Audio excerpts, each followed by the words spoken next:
मित्रों, सादर जय श्री कृष्ण। हमारे YouTube चैनल में आप सभी का बहुत बहुत स्वागत है। श्री शिवाय नमस्तुभ्यम।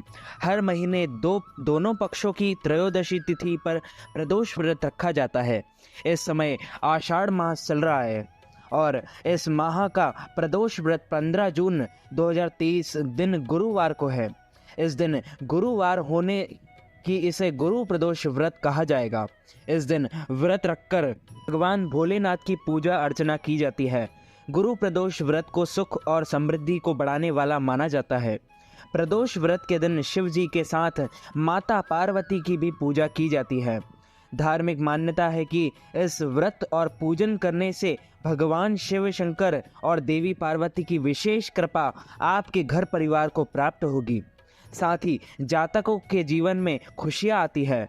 इस व्रत को करने से रोग, ग्रह दोष, कष्ट, पाप आदि से मुक्ति मिलती है।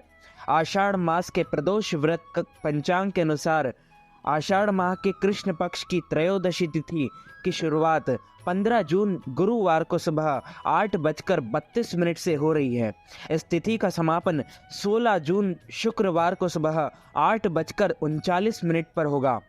प्रदोष व्रत की पूजा शाम के समय की जाती है, इसलिए प्रदोष व्रत 15 जून को ही रखा जाएगा। प्रदोष व्रत के दिन पूजा का शुभ मुहूर्त 15 जून की शाम 7:20 से रात 9:21 तक है। ऐसे में पूजा के लिए आपको करीब 2 घंटे का समय मिलेगा। वहीं अमृतकाल शाम 7:20 से रात 8:36 तक है। इस समय पूजा करना श्रेयस्कर रहेगा। गुरु प्रदोष व्रत की पूजा विधि इस प्रकार है। गुरु प्रदोष व्रत वाले दिन सुबह स्नान करके साफ कपड़े पहन लें।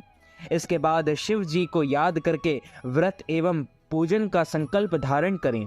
फिर शाम के शुभ मुहूर्त में किसी शिव मंदिर जाकर या घर पर ही शिव भोलेनाथ की विधि पूर्वक पूजा करें।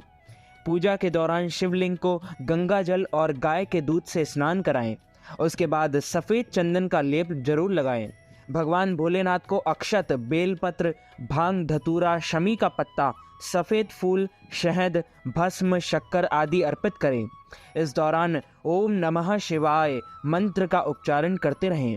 इस दिन पश्चात शिव चालीसा, गुरु प्रदोष व्रत कथा का पाठ करें। फिर घी का दीपक जलाएं और शिव जी की आरती करें। इसके बाद पूजा का समापन होने के बाद क्षमा प्रार्थना करते हुए शिव जी के सामने अपनी मनोकामना व्यक्त कर दें। इसके अगले दिन सुबह स्नान आदि के बाद फिर से शिव जी की पूजा करें। फिर सूर्योदय के बाद पारणा करें। सनातन कैलेंडर की तिथियों के अनुसार 13वें दिन यानी त्रयोदशी के दिन प्रदोष होता है। इस तिथि पर हर महीने में 2 बार आती है, पहली शुक्ल पक्ष और दूसरी कृष्ण पक्ष में। त्रयोदशी अथवा प्रदोष व्रत के दिन भगवान शिव शंकर की पूजा की जाती है। इस दिन शिव जी के साथ साथ माता पार्वती, नंदी जी की भी पूजा की जाती है। धार्मिक ग्रंथों के अनुसार त्रयोदशी अर्थात प्रदोष का व्रत करने से मनुष्य सदा सुखी रहता है। शिव का ध्यान करने से उसके सभी पाप धुल जाते हैं तथा उसे शिव धाम की प्राप्ति होती है। प्रदोष व्रत पूजन सामग्री की सूची इस प्रकार है। सफ़ेद पुष्प, सफ़ेद फूलों की माला, आकड़े का फूल, सफ़ेद मिठाइयाँ, सफ़ेद चंदन, जल से भरा हुआ कलश, बेलपत्र, धतूरा, भांग, आरती के लिए थाली, कपूर, धूप, दीप, शुद्ध घी, गाय का हो तो अति उत्तम रहेगा, सफ़ेद वस्त्र, हवन सामग्री एवं आम की लकड़ी। प्रदोष व्रत की कथा के अनुसार एक बार प्रभु इंद्रदेव वृत्तासुर की सेना का बीच बड़ा युद्ध हुआ था। देवताओं ने दैत्य सेना को पराजित कर संपूर्ण रूप से नष्ट कर डाला था। इसे देखने के बाद वृत्तासुर अत्यंत क्रोधित हो गया और खुद युद्ध करने के लिए आ गया। उसने अपनी मायावी शक्ति से भयंकर और विकराल रूप धारण कर लिया। उसका यह रूप देखने के बाद सभी देवता भयभीत हो गए और गुरु बृहस्पति के पास पहुँचे। इसके बाद बृहस्पति जी बोले कि पहले मैं आप सभी को वृत्तासुर वास्तविक परिचय देता हूँ। वृत्तासुर बड़ा तपस्वी और कर्मनिष्ठ है। उसने गंधमादन पर्वत पर घोर तपस्या कर शिव जी को प्रसन्न किया था। अपने पहले जीवन में वह चित्ररथ नाम का राजा था। एक बार वह अपने विमान में बैठकर कैलाश पर्वत पर आ पहुंचा।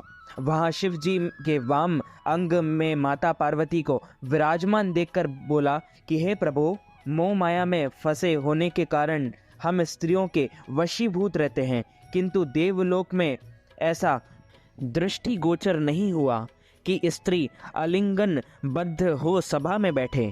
चित्ररथ के इन वचनों को सुनने के बाद महादेव मुस्कुराए। हे राजन, मेरा व्यवहारिक दृष्टिकोण पृथक है। मेरे मृत्युदाता कालकूट महाविष का पान किया है, फिर भी तुम साधारण जन की भांति मेरा और मेरी पत्नी का यूं उपवास का मजाक उड़ाते हो। माता पार्वती क्रोधित होते हुए बोली कि हे दुष्ट, तूने मेरा और महेश्वर का मजाक उड़ाया है। मैं तुझे ऐसी शिक्षा दूंगी, फिर तू कभी संतों का ऐसा उपवास करने का दुस्साहस नहीं करेगा।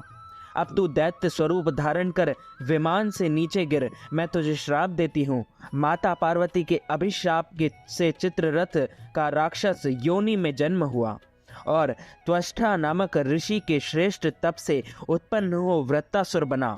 गुरुदेव बृहस्पति बोले, वृत्तासुर बचपन से ही शिव भक्त रहा है, अतः हे इंद्र, तुम बृहस्पति प्रदोष व्रत शंकर भगवान को प्रसन्न करो। देवराज ने गुरुदेव की आज्ञा का पालन कर बृहस्पति प्रदोष का व्रत किया। गुरु प्रदोष व्रत के प्रताप से इंद्र ने शीघ्र ही वृत्तासुर पर विजय प्राप्त कर ली और देवलोक में शांति छा गई। प्रदोष व्रत के दिन सुबह जल्दी उठकर स्नान करें और पीले रंग के वस्त्र धारण करें। इस दिन काले रंग के कपड़े पहनने से बचना चाहिए। अपने पूरे घर में गंगा जल का छिड़काव करें और भगवान शिव का पंचामृत से अभिषेक करें तथा दही से अभिषेक करें। इसके बाद उन्हें पीले चंदन से टीका लगाएं। इस दिन आपको एक विशेष उपाय भी जरूर करना चाहिए, लेकिन ये उपाय आपको सिर्फ 15 जून गुरुवार प्रदोष के दिन ही करना चाहिए। आपको एक शिव मंदिर में जाना चाहिए और शिवलिंग पर आपको चंदन से ओम लिखकर आ जाना चाहिए। इससे आपकी सारी मनोकामनाएं पूर्ण होगी तथा भोले बाबा और माता पार्वती की अपार कृपा आपके घर परिवार पर बनी रहेगी। तो मित्रों, हमारे इस ज्ञानवर्धक वीडियो को अधिक से अधिक लोगों तक शेयर कीजिएगा, लाइक कीजिएगा, कमेंट कीजिएगा। कमेंट बॉक्स में जय श्री कृष्ण ज़रूर लिखिएगा। मैं मिलता हूं आपको किसी नई वीडियो के साथ, तब तक के लिए सादर जय श्री कृष्ण, सादर धन्यवाद।